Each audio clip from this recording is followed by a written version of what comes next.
মোৰ YouTube channel দি জ্ঞান ঘৰলৈ তোমালোকক স্বাগতম জনাইছোঁ। আৰু যদি ভিডিঅ'টো তোমালোকে ফেচবুকত চাই আছা তেতিয়াহ'লে পেজটো ফ'ল' কৰি থৈ দিবা। আৰু যদি তোমালোকে ভাবিছা যে এইটো শ্বেয়াৰ কৰাৰ যোগ্য তেতিয়াহ'লে শ্বেয়াৰ কৰি দিবা। তো মই ভাবিছোঁ আমাৰ চেনেলৰ যোগেদি তোমালোকৰ ওচৰত আমি আলোচনা কৰিম যিবিলাক আহিবলগীয়া কম্পিটিটিভ এক্সাম বা অসমৰ বিশেষকৈ ছেপ্টেম্বৰত হ'বলগীয়া যিটো এক্সাম আছে ADR 3rd গ্ৰেড আৰু 4th গ্ৰেডৰ, তাতে তোমালোকৰ যিটো মেথৰ চিলেবাছ আছে মেথৰ চিলেবাছটো আমি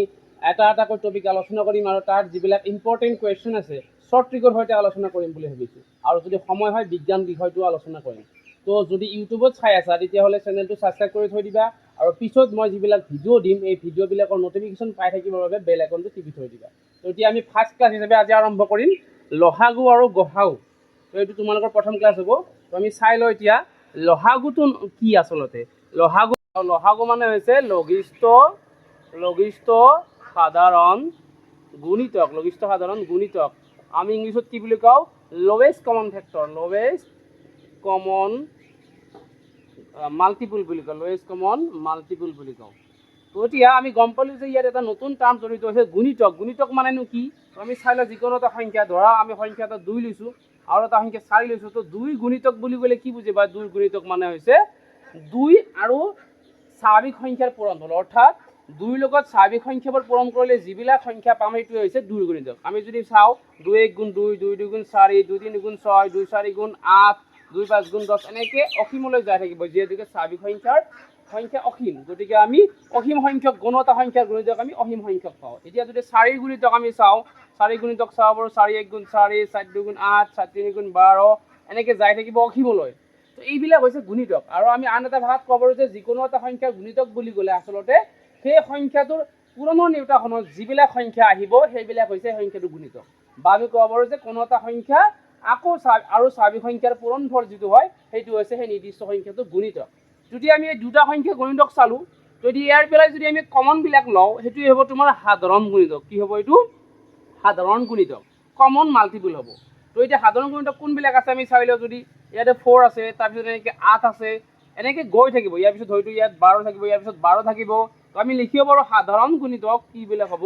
আমি চাব পাৰোঁ 4, তাৰপিছত 8, তাৰপিছত 12, এনেকৈ গৈ থাকিব। যিহেতুকে গুণিতকৰ সংখ্যা অসীম হয় গতিকে দুটা বা তাতকৈ অধিক সংখ্যাৰ সাধাৰণ গুণিতকৰ সংখ্যা কি হ'ব? অসীম হ'ব। তো ইয়াৰ ভিতৰত যদি আমি চাব যাওঁ যে 2 আৰু 4 সাধাৰণ গুণিতকৰ ভিতৰত আটাইতকৈ সৰুটো কোনটো? 4 আছে। তো এই 4টোৱে হ'ব তোমাৰ 2 আৰু 4ৰ লঘিষ্ঠ সাধাৰণ গুণিতক বা শ্বৰ্টকাটিং আমি কওঁ লহাগু, বা ইংলিছত ক'ব গ'লে এলচিয়াম। তো ইয়াত আমি যদি লহাগু উলিয়াওঁ মানে লঘিষ্ঠ আটাইতকৈ সৰুটো উলিয়াওঁ তেতিয়াহ'লে উত্তৰ কি? 4। উত্তৰ 4টো হৈছে 2 আৰু 4ৰ আটাইতকৈ সাধাৰণ গুণিতকবিলাকৰ ভিতৰত আটাইতকৈ সৰু, অৰ্থাৎ লহাগু। যে লহাগু কি? যে দুটা বা তাতকৈ বেছি সংখ্যাও ল'ব পাৰে, যে দুটা বা তাতকৈ অধিক সংখ্যাৰ সাধাৰণ গুণিতকবিলাকৰ ভিতৰত আটাইতকৈ সৰুটো হৈছে লহাগু বা লঘিষ্ঠ সাধাৰণ গুণিতক, বা আমি ইংলিছত ক'ব পাৰোঁ এলচিয়াম। তো এতিয়া আমি যে এটা বস্তু চাওঁ, ইয়াত যে 4 ওলাইছে এইটো কাৰ সমান ওলাইছে? যি দুটা সংখ্যা লৈছিলোঁ সেইটো ডাঙৰটোৰ সমান ওলাইছে। তো কেতিয়াবা আমি চাব পাৰোঁ বেলেগ সংখ্যাৰ ক্ষেত্ৰত যদি ধৰা আমি বোলে 3 আৰু 5ৰ লহাগু লাগে তেতিয়াহ'লে 3 আৰু 5ৰ লহাগু কিমান? 15। তো এই ক্ষেত্ৰত চাব গ'লে দেখা পাইছোঁ যে দুয়োটা সংখ্যাতকৈ লহাগুটো কি হৈছে? ডাঙৰ হৈছে। তো আমি লহাগু ক'ব পাৰোঁ যে এলচিয়াম বা লহাগু সদায় কি হয়? যেকেইটা সংখ্যা দিয়াই থাকে তাতকৈ সদায় কি হয়? ডাঙৰ হয় বা কেতিয়াবা ডাঙৰটোৰ সমান হয়। তো লহাগু কি হ'ব পাৰে? আমি গম পাম যে চিনি উলিওৱাৰ এটা পদ্ধতি যে যেকেইটা সংখ্যা দিয়াই থাকে তাৰ ভিতৰত আটাইতকৈ যিটো ডাঙৰ তাৰ সমান হয়, বা কি হয় কেতিয়াবা যিকেইটা সংখ্যা দিয়া থাকে প্ৰত্যেকটোতকৈ কি হয়? ডাঙৰ হয়। এইটো হৈছে লহাগু। এতিয়া আমি চাই ল'ম গহাগু। গহাগুৰ সম্পূৰ্ণ অৰ্থ কি? গৰিষ্ঠ সাধাৰণ উৎপাদক, আৰু ইংলিছত কয় হায়েষ্ট কমন ফেক্টৰ। আৰু এটা ইয়াৰ সমাৰ্থক শব্দ আছে যাক আমি GCD বুলিও কওঁ, গ্ৰেটেষ্ট কমন ডিভিজৰ। তো কনফিউজন নলগাবা, HCF আৰু তোমাৰ GCD একেই বস্তু হয়। তো এতিয়া আমি চাই লওঁ প্ৰথমতে উৎপাদকনো কি বস্তু? ইংলিছত ফেক্টৰ বুলি কয়। তো ফেক্টৰনো কি বস্তু? তো ধৰা তুমি এটা সংখ্যা লৈছা 8, তো 8ক কিহেৰে হৰণ যায় সেইটো হৈছে 8ৰ উৎপাদক। আমি চাই লওঁ 1 দি হৰণ যায়, 2 4 গুণ 8, 4 2 গুণ 8 আৰু 8 1 গুণ 8। তো 8ক হৰণ কৰিছে 1 2 4 8। তো এই সংখ্যাকেইটা হৈছে 8ৰ উৎপাদক। এতিয়া আমি আন এটা সংখ্যা চাওঁ 12। 12 কিহেৰে হৰণ যায়? 1ৰে যায়, 1 12 গুণ 12, 2ৰে যায় 2 6 গুণ 12, তো 6টো হ'ল, 3ৰে যায় 3 4 গুণ 12, তো 4টোও থাকিল। ইয়াৰ পিছত লাষ্টত 12, 1 12 গুণ 12। তো এতিয়া দেখা পালোঁ যে 12ক 1 2 3 4 6 12ৰে হৰণ যায়, অৰ্থাৎ 12ৰ উৎপাদক হৈছে এইকেইটা। তো এতিয়া আমি কি বুজি পালোঁ যে কোনো এটা সংখ্যাৰ উৎপাদক বুলি ক'লে সেই সংখ্যাটোক আন যিবোৰ সংখ্যাৰে হৰণ যায় তাক আমি কি বুলি কওঁ সংখ্যাটোৰ উৎপাদক বুলি কওঁ আৰু যদি আমি আন এটা ভাষাত বুজোঁ যে এই সংখ্যাটো 8 সংখ্যাটো আন যিবোৰ সংখ্যাৰ পুৰণৰ নেওতাত আহে সেইটো হৈছে সেইকেইটা সংখ্যা হৈছে 8ৰ উৎপাদক যেনে 1ৰ নেওতাত আহিব পুৰণৰ নেওতাত 2ৰ পুৰণৰ নেওতাত আহে গতিকে 8 হওক সেইকেইটাৰ 8ৰ উৎপাদক বুলি কোৱা হয় যদি আমি এই উৎপাদকবিলাকৰ ভিতৰত যদি চাওঁ কেইটামান উৎপাদক কি আছে তোমাৰ কমন আছে দুয়োটাৰ ক্ষেত্ৰত দেখা পাইছে 1 2 আছে 2 আছে আৰু 4 আছে এই তিনিটা উৎপাদক দুয়োটা সংখ্যাৰ ক্ষেত্ৰত কমন আৰু ইয়াকে কয় সাধাৰণ উৎপাদক বা কমন ফেক্টৰ বুলি তো আমি লিখি ল'ম 1 2 আৰু 4 তো এই সাধাৰণ উৎপাদক কেইটাৰ ভিতৰত সবতকৈ ডাঙৰ কোনটো চোৱাচোন কাৰণ গৰিষ্ঠ বা হায়েষ্ট মানে হৈছে আটাইতকৈ ডাঙৰ তো এই তিনিটাৰ ভিতৰত আটাইতকৈ ডাঙৰ কোনটো 4 মানে বুজি কি পালোঁ যে 8 আৰু 12ৰ গসাউ হৈছে তোমাৰ 4 অৰ্থাৎ এই দুটা সংখ্যাৰ সাধাৰণ উৎপাদকবিলাকৰ ভিতৰত আটাইতকৈ ডাঙৰ সাধাৰণ উৎপাদক কোনটো 4 আৰু ইয়াকে তোমাৰ 8 আৰু 12 জিচিডি বা এইচচিএফ বুলি কয় তো এতিয়া আমি বুজি পালোঁ যে দুটা বা তাতকৈ বেছি সংখ্যাৰ গসাউ বুলি ক'লে সংখ্যাকেইটাৰ সাধাৰণ উৎপাদকৰ আটাইতকৈ ডাঙৰটো হয় তো এতিয়া আমি যদি এটা কথা লক্ষ্য কৰি দেখিবলৈ পাম যে ইয়াত 4 ওলাইছে অৰ্থাৎ যি দুটা সংখ্যা তোমাক দিয়া আছিল সেই সংখ্যা দুটাতকৈ সৰু ওলাইছে অৰ্থাৎ আমি লিখিব পাৰোঁ যে এইচচিএফ কি হয় এইচচিএফ সদায় যিকেইটা সংখ্যা দিয়া থাকে তাতকৈ সদায় কি হয় তোমাৰ সৰু হয় সংখ্যাকেইটাত কি হয় সৰু হয় বা কেতিয়াবা 2 আৰু 4 যদি সংখ্যা ওলাওঁ তো ইয়াৰ গসাউ কি হয় ইয়াৰ গসাউ 2 হয় তো এই ক্ষেত্ৰত আমি দেখা পাইছোঁ যে কেতিয়াবা কি হয় যিটো সৰু সংখ্যা থাকে সৰু সংখ্যাটোৰ সমান হয় সৰু সংখ্যাটোৰ কি হয় কেতিয়াবা সৰু সংখ্যাটোৰ সমান হয় সৰুটোৰ সমান হয় তো যিকেইটা সংখ্যা দিয়া থাকে তাৰ সৰুটোৰ সমান হয় আৰু কেতিয়াবা কি হয় গোটেইকেইটা সংখ্যাতকৈ কি হয় গোটেইকেইটা সংখ্যাতকৈ এইচচিএফটো সৰু হয় তো এইটো হৈছে এইচচিএফ তো এতিয়া আমি চাম এলচিএম আৰু এইচচিএফ অৰ্থাৎ লসাগু আৰু গসাউনো কেনেদৰে উলিয়ায় দুটা বা তাতকৈ যদি বেছি সংখ্যা তোমালোকক দিয়া থাকে কেনেদৰে উলিয়ায় প্ৰথমতে আমি সাধাৰণ মেথড এপ্লাই কৰি চাম তাৰপিছত আমি শ্বৰ্ট ট্ৰিক ব্যৱহাৰ কৰি চাম কেনেকৈ উলিয়ায় অতি কম লসাগু আৰু গসাগু উলিওৱা পদ্ধতিবোৰ আমি আজি চাম তো প্ৰথমতে আমি লৈছোঁ বেছিক পদ্ধতি তাৰপিছত মৌলিক উৎপাদকীকৰণ পদ্ধতি তাৰপিছত আমি চুটি হৰণ পদ্ধতি চাম তো ইয়াৰ পিছত আমি শ্বৰ্ট কাটিংটোও চাই ল'ম প্ৰথমতে আমি চাই লওঁ ডিটেইলিং কৰি কোনটো আচলতে আমি কেনেকৈ উলিয়াওঁ তো প্ৰথম বেছিক পদ্ধতিটো অলৰেডি আমি উলিয়াইছোঁ কেনেকৈ উলিয়াই আমি যদি লসাগুৰ ক্ষেত্ৰত চাওঁ ধৰা 2 4 6 ক্ষেত্ৰত যদি আমি লওঁ এনেকৈ উলিয়াওঁ যে 2 গুণিতক 4 গুণিতক 6 গুণিতক যিটো আমি অলৰেডি উলিয়াইছোঁ তাৰপিছত 2 4 সাধাৰণ গুণিতক চাম তাৰপিছত সাধাৰণ গুণিতকবিলাকৰ ভিতৰৰ পৰা কি চাম লঘিষ্ঠ সাধাৰণ গুণিতক চাম তাৰপিছত আমি গসাউ এনেকৈ উলিয়াওঁ 2 উৎপাদক 4 উৎপাদক 6 উৎপাদক আৰু এনেকৈ উৎপাদকবিলাক উলিয়াৰ পিছত আমি সাধাৰণ উৎপাদক চাম তাৰপিছত ইয়াৰ ভিতৰত আটাইতকৈ ডাঙৰ সাধাৰণ উৎপাদকটোৱে হ'ব গৰিষ্ঠ সাধাৰণ উৎপাদক এনেকৈ আমি আগতে উলিয়াইছোঁ আমি যেতিয়া পঢ়াই আছিলোঁ কনচেপ্টবিলাক দিওঁতে এনেকৈ কৈছোঁ গতিকে আমি এইটো আমি নাচাওঁ তো এতিয়া আমি 2 নম্বৰটো চাম মৌলিক উৎপাদকীকৰণ পদ্ধতি কেনেকৈ চাওঁ তো আমি এক্সাম্পল যদি লওঁ ধৰা আমি কেইটামান সংখ্যা যদি আমি এক্সাম্পল হিচাপে লওঁ 6 8 12 ধৰা লৈছোঁ 6 8 12 সংখ্যাকেইটা লৈছোঁ তো 6 মানে ধৰা 2 3 গুণ 6 আৰু 8 মানে 2 4 গুণ 8 এফালে 2 2 গুণ 4 12 মানে 2 6 গুণ 12 আৰু এফালে 2 3 গুণ 6 তো আমি এনেকৈ উৎপাদকবিলাক উলিয়াই লৈছোঁ মৌলিক উৎপাদকবিলাক এতিয়া আমি চাম 6 সমান কিমান 2 পূৰণ 3 তাৰপিছত 8 সমান কিমান 2 পূৰণ 2 পূৰণ 2 তাৰপিছত 12 সমান কিমান 2 পূৰণ 3 তো এতিয়া আমি ইয়াৰ পৰা লসাগু আৰু গসাগু উলিয়াম তো লসাগু কি হ'ব এলচিয়াম লসাগু হ'ব আমি লসাগুবিলাক চাম তো ইয়াত যিমানবিলাক উৎপাদক আছে আমি প্ৰথমতে কমনখিনি চাই ল'ম এই কমনখিনি কি আছে এইটো কমন আছে তো ইয়াৰ পৰা আমি এটা 2 লিখিলোঁ তাৰপিছত কি চাম ইয়াৰ পৰা 3টো কমন আছেনে 3 তেতিয়াহ'লে আৰু এটা লিখি ল'লোঁ প্ৰথমতে আমি কমনখিনি চাম তাৰপিছত চাম ইয়াৰ পিছত 2 কমন আছে এই কমনখিনি লিখিম তাৰপিছত 2টো অকলে আছে এইখিনি লিখিম মানে লসাগুৰ ক্ষেত্ৰত আমি প্ৰত্যেকটা সংখ্যা যিকেইটা সংখ্যা দিয়া থাকে প্ৰত্যেকটা সংখ্যাৰ আমি আটাইবোৰ উৎপাদক ল'ম চাহে কমন থাকক বা নাথাকক কমন থাকিলে আমি তাৰ পৰা এটা লিখিম যে 3টাত কমন আছে এটা লিখিছোঁ 2 3 আছে 2টাত তো আমি 3টো লিখিছোঁ এই 2টো আছে 2টাত তো 2টো লিখিছোঁ আৰু এটা 2 বাকী আছে এইটো লিখিছোঁ তো আটাইবোৰ উৎপাদক আহিব লাগিব লসাগুৰ ক্ষেত্ৰত কমন থাকিলেও আৰু কমন নাথাকিলেও তো এতিয়া আমি যদি পূৰণ কৰি দিওঁ তেতিয়াহ'লে লসাগু ওলাই যাব 2 3 গুণ 6 6 2 গুণ 12 12 2 গুণ 24 লসাগু ওলাই গ'ল আৰু গসাগুৰ ক্ষেত্ৰত হৈছে কেৱল 3টা সংখ্যা লৈছোঁ তো 3টাৰ কমন থকা কেইটা হ'ব আৰু যদি 2টা সংখ্যা লওঁ 2টাৰ কমন থকা তো এতিয়া আমি 3টা লৈছোঁ 6 8 12 তো 6 8 12 কোন কেইটা উৎপাদক কমন আছে তো আমি চাবলৈ গ'লে কেৱল 2 3টাতে আছে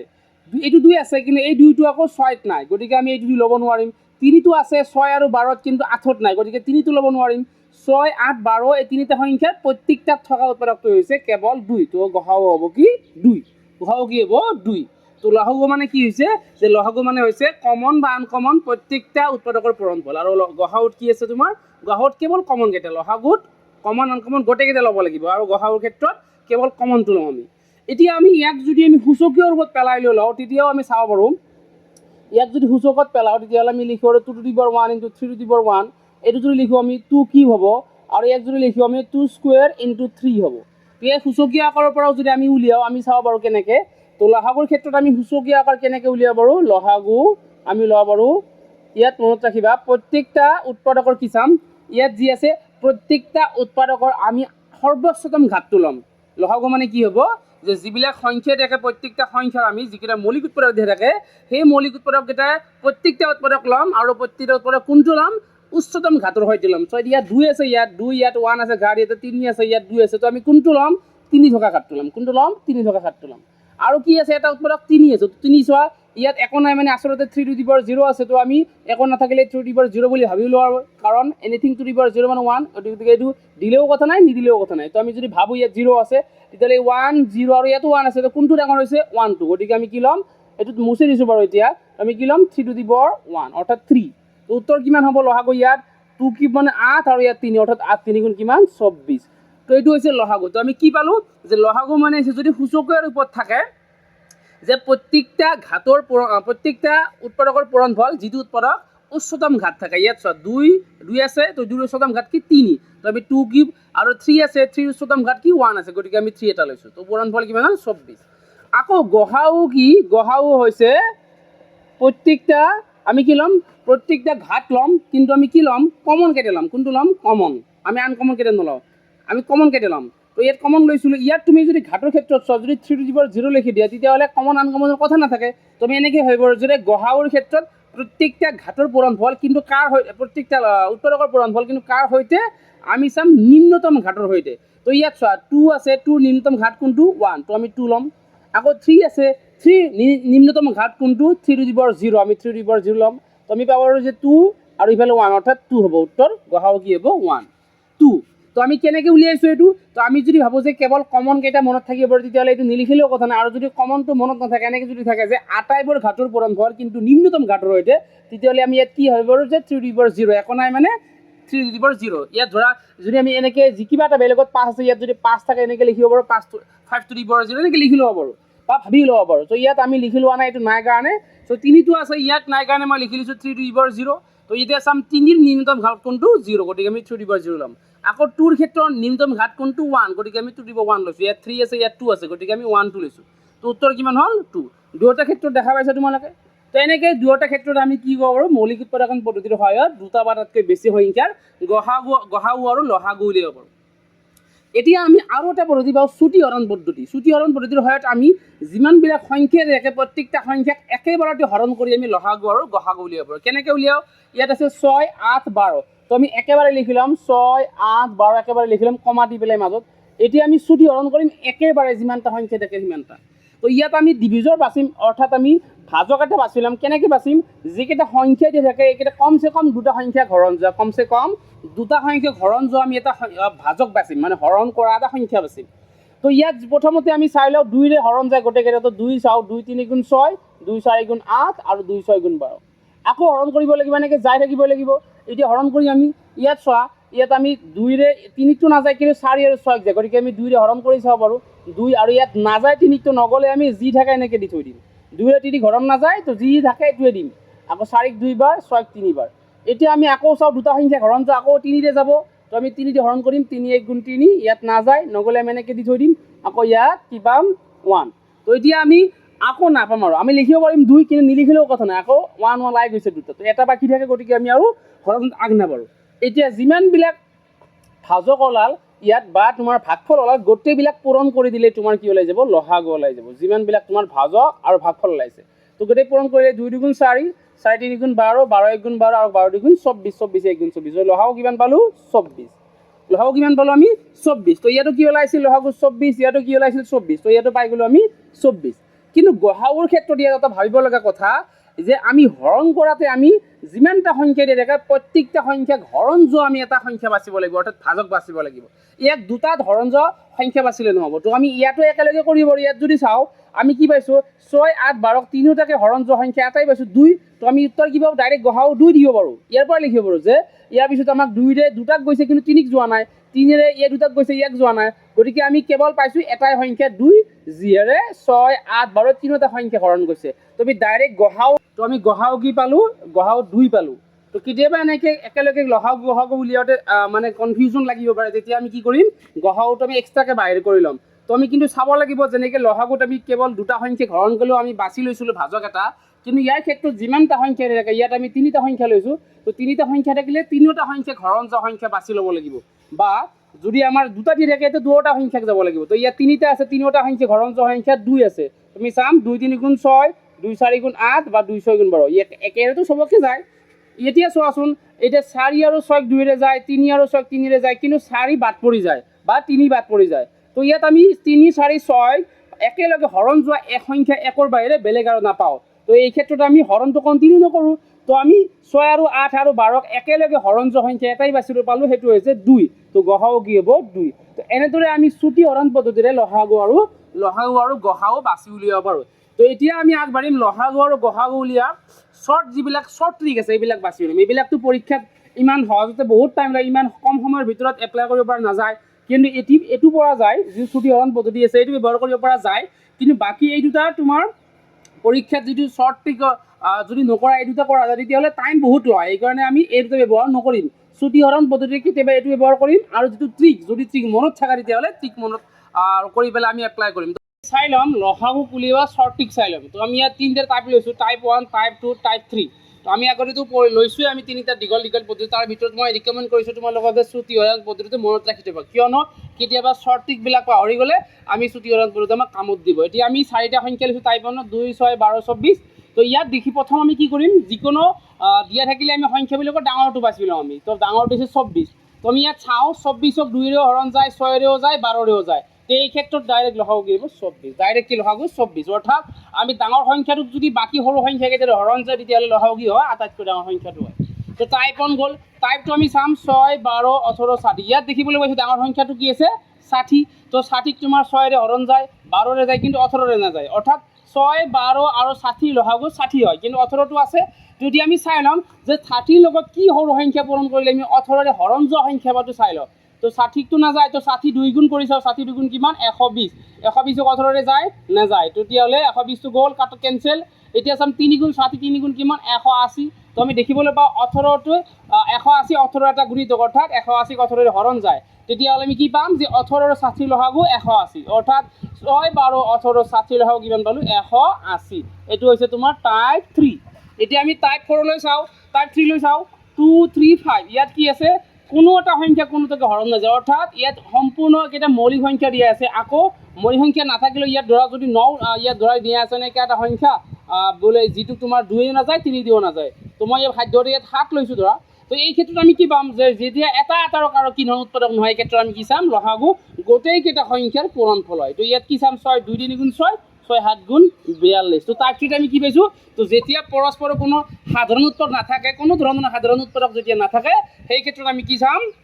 আমি চাম গোটেইকেইটা সংখ্যাৰ পূৰণফল আমি 2 3 গুণ 6 6 7 গুণ কি পাইছোঁ আমি 42 পাইছোঁ এইকেইটা হৈছে লহাগুৰ তিনিটা টাইপ আমি শ্বৰ্ট ট্ৰিক ব্যৱহাৰ কৰি আমি লহাগু পৰীক্ষাত ব্যৱহাৰ কৰি উলিয়াব পাৰিম তো এতিয়া আমি চাম 12 24 আমি গহাওৰ শ্বৰ্ট ট্ৰিক চাই ল'ম এতিয়া তো ইয়াত প্ৰথমতে আমি ডাঙৰ নাম্বাৰটো চিলেক্ট কৰিম 24 আছে তো ইয়াত চাওঁ আমি যে ডাঙৰ নাম্বাৰটো বাকী গোটেইকেইটা নাম্বাৰে হৰণ যায় নে নাযায় প্ৰথমটো 2ৰে যায় 2 12 গুণ 24 6 4 গুণ 24 12 গুণ 24 তো দেখিবলৈ পাইছোঁ যে আটাইকেইটা সৰু সংখ্যাৰে ডাঙৰটো হৰণ যায় আৰু এই ক্ষেত্ৰত গহাও কি হয় আটাইতকৈ সৰু সংখ্যাটো গহাব অৰ্থাৎ ইয়াত গহাও হ'ব 2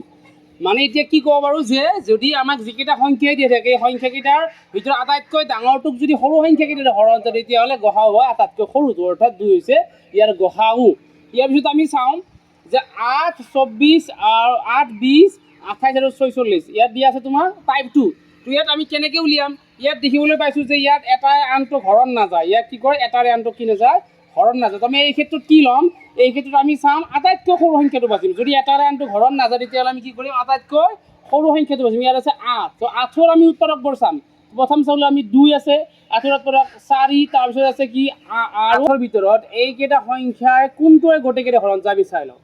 আৰু ইয়াৰ ভিতৰত আমি চবতকৈ ডাঙৰটো চাম তো এতিয়া 2ৰে চাওঁ 2ৰে গোটেইকেইটা হৰণ যায় আৰু 4ৰে চাওঁ 4ৰেও গোটেইকেইটা 4 5 গুণ 20 4 7 গুণ 28 আৰু 4 11 গুণ 46 তো এতিয়া পিছত 8ৰে চেক কৰোঁ আমি 8ৰে কি হয় ইয়াৰ এটা কোৱা নাযায়। তো তেতিয়াহ'লে 8 উৎপাদকবিলাকৰ ভিতৰত কোনটো ডাঙৰ উৎপাদক যিহেৰে গোটেইকেইটা হৰণ যায় এইটো হৈছে 4। তেতিয়াহ'লে ইয়াত গ হা উ হ'ব 4। তো টাইপ 2টো আমি বুজি পালোঁ যে যদি এটা আনটোৰ হৰণ নাযায় তেতিয়া আমি কি চাম, আটাইতকৈ সৰুটোৰ উৎপাদককেইটা উলিয়াই ল'ম। ইয়াত 2, 4, 8 8 উৎপাদক। ইয়াৰ ভিতৰত আমি এই উৎপাদককেইটাৰ ভিতৰত কোনটো ডাঙৰ উৎপাদকেৰে গোটেইকেইটা হৰণ যায় আমি চাইছোঁ যে 2ৰো যায় 4ৰো যায়, কিন্তু 4টো হৈছে আটাইতকৈ ডাঙৰ, গতিকে আমি লিখিম 4 হৈছে এই গোটেইকেইটা সংখ্যা তোমাৰ গ হা উ। তো এতিয়া আমি টাইপ 3 চাইছোঁ। টাইপ 3 আছে তোমাৰ 2, 3, 5। ইয়াত কি চাওঁ আমি, ইয়াত কোনো ধৰণে পৰস্পৰে হৰণ নাযায়, মানে এটা আনটোৰ কোনো উৎপাদক দেখা নাযায় ইয়াত কমন উৎপাদক। তো যদি কোনো সাধাৰণ উৎপাদক নাথাকে সেই ক্ষেত্ৰত গ হা উ কি হয় 1, মানে গোটেইকেইটাৰ সাধাৰণ উৎপাদক 1 বাহিৰে কোনো বেলেগ সংখ্যা নাই, গতিকে আমি কি লিখিম যে 1। তো আমি কি টাইপ 3 কি পালোঁ যে কোনো সংখ্যা যদি আমাক দিয়া থাকে যিবোৰ সংখ্যাৰ কোনো সাধাৰণ উৎপাদক 1 বাহিৰে বেলেগ নাই, তেতিয়াহ'লে ডাইৰেক্ট আমি HCF 1 লিখিম। ইয়াত 2, 3, 5 সাধাৰণ উৎপাদক নাই, গতিকে HCF কি হ'ব তোমাৰ গ হা উ 1। এতিয়া চাম স্পেচিয়েল ট্ৰিক, চাম এটা special trick for all type. তোমাক যিমানবিলাক সংখ্যা মই যি টাইপ 2টা 3টা পঢ়িলোঁ, আকৌ যদি বেলেগ কিবাও থাকে তেতিয়াহ'লে চববিলাকৰ ক্ষেত্ৰত এপ্লাইকেবল এটা ট্ৰিক আছে। ট্ৰিকটো কেনেকুৱা চাই লওঁ। প্ৰথম আমি কি কৰিম, আমাৰ ইয়াত 3টা সংখ্যা দিয়া থাকে, 3টা সংখ্যা দিয়াৰ ভিতৰত আমি চাই ল'ম কোনটোটা সংখ্যাৰ বিয়োগফল আটাইতকৈ কম এইটো চাম। ইয়াত চোৱা 190 আৰু 12 চাম, 108 আৰু 90 চাম। তো 90 12 বিয়োগফল যি হ'ব, 108 আৰু 90 বিয়োগফল যি হ'ব, আৰু 108 আৰু 12 বিয়োগফল কি হ'ব, তাৰ ভিতৰত আটাইতকৈ কমটো হ'ব 108 আৰু 90 বিয়োগফল। তো আমি দুটা এনেকুৱা সংখ্যা বাছি ল'ম যাৰ বিয়োগফল আটাইতকৈ কম। তো ইয়াত আছে 90 আৰু 108 বাছি লৈছোঁ। ইয়াৰ বিয়োগফলটো কিমান হ'ব তোমাৰ, বিয়োগফলটো হ'ব তোমাৰ বিয়োগফল কিমান হ'ব, বিয়োগফল তুমি চেক কৰি চালে কিমান হ'ব, 8 আৰু ইফালে 1, 18টাৰ বিয়োগফল কিমান আছে 18। তো এতিয়া আমি চাই ল'ম 18ৰ উৎপাদককেইটা চাই ল'ম। 18ৰ উৎপাদক কোনকেইটা আমি চাই লওঁ, কি আছে, একেবাৰে 2 আছে, তাৰপিছত 3, তাৰপিছত 6, 9 আৰু 18টো আছেই। তো এইকেইটা 18ৰ উৎপাদক। ইয়াৰ ভিতৰত 12 বা গোটেইকেইটা সংখ্যা কিহেৰে হৰণ যায় তাৰ ভিতৰত আমি ডাঙৰটো বাছি ল'ম। তো 2ৰে গোটেইকেইটাক যায়, যিহেতুকে 2 আছে, 0 আছে, 8 আছে, একৰ ঘৰতো 2ৰে যাব। তো 3ৰে আমি চাই লওঁ, ইয়াকো 3ৰে যায়, 1 2 3, ইয়াকো যায়, 1 1 ইয়াকো 3ৰে যায়। আৰু আমি 6ৰে চাওঁ, 6ৰে যায়, 6 2 12, 6ৰে ইয়াক যায় নে নাযায় আমি চাই লওঁ, 15 6 90, ইয়াকো যায়, ইয়াক চাই লওঁ আমি যায় নে নাযায়, 6 1 6 আৰু 6 3 18, 18 6 1 6ৰে যায়। এবাৰ 9ৰে যায় নে চাওঁ, তো 9ৰে 12ক নাযায়, 90ক যায় আৰু 108ক যায়। তেতিয়াহ'লে আমি কি ক'লোঁ যে উৎপাদকবিলাকৰ ভিতৰত 2 3 6 3টা সংখ্যাৰে 3টা হৰণ যায়, তাৰে ভিতৰত আটাইতকৈ ডাঙৰ কোনটো 6, গতিকে 12 90 108ৰ তোমাৰ গ হা উ হ'ব 6। এইটো হৈছে স্পেচিয়েল ট্ৰিক যি তুমি চবৰে ক্ষেত্ৰত এপ্লাই কৰিব পাৰা। এইটো আনকি ইয়াতো চাব পাৰা এপ্লাই কৰি পেলাই। ইয়াত তুমি সকলোতকৈ মানে কম তোমাৰ ডিফাৰেঞ্চ থকা বিয়োগফল থকা সংখ্যাটোতে বাছি লোৱাচোন। ইয়াত 24 12 গ'লে 12, ইয়াত চোৱা 6 2 গ'লে কিমান 4, 6 2 গ'লে কিমান 4, ইয়াৰ বিয়োগফল কিমান ওলাইছে 4 ওলাইছে। তো 4 যদি উৎপাদকবিলাক চাওঁ, 2 4 উৎপাদক কেৱল 2 আছে। তো 2ৰে আমাৰ সকলো হৰণ যায়, ডাইৰেক্ট উত্তৰ কি ওলাব 2 ওলাব। একদম ইজি। এই ক্ষেত্ৰত আমি চাই লওঁ 20ৰ পৰা 8 12, 28ৰ পৰা 20 গ'ল কিমান পাবা তোমাৰ 8 পাবা। তো 8 হৈছে ইয়াৰ বিয়োগফল, আটাইতকৈ কম থকা বিয়োগফল থকা সংখ্যা দুটা হৈছে 20 আৰু 28। তো 8ৰ যদি উৎপাদক চাওঁ আমি 2 4 আৰু 8 আছে। এতিয়া আমি চাম এই 2 4 8ৰ ভিতৰত কোনটো সংখ্যাৰে এই গোটেইকেইটা হৰণ যায়। তো আমি 2ৰেও যায় 4ৰেও যায়। তো ইয়াত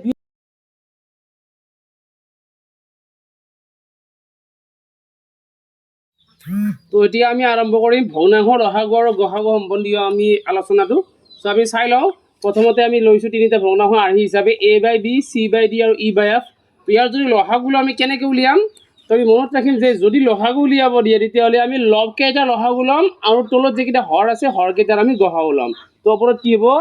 লসাগু অফ কি হ'ব, লসাগু অফ A C আৰু E, আৰু তলত কি হ'ব গ হা উ, কাৰ গ হা উ হ'ব,